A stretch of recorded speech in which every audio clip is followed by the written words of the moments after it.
মাসি বাড়িতে দিলাম, দিয়ে যেই জাস্ট বসেছি তখন কপালে হাত, আমি কি করলাম বলছি কি হলো, চলো তোমাদেরকে দেখাই কি হলো।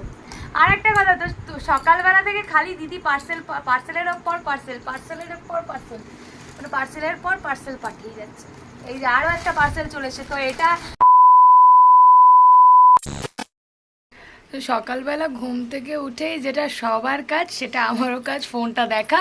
তো ফোন দেখতে হঠাৎ দেখি শ্যাডোফ্যাক্সের একটা মানে ওটিপি এসছে। তো ওটিপি আসার পর তারপরে তো যথাযথ দাদার ফোন আসে, মানে ডেলিভারি বয়ের দাদার। তো ফোন আসার পর আমি তো একদমই সারপ্রাইজ হয়ে যাই। এই দেখতে পাচ্ছ মানির নিউ ড্রেস, মানির পঞ্চমীর লুক। বলো, ভালো হয়েছে জামাটা? কি গো, পছন্দ তোমার? কি এই যে মানির পঞ্চমী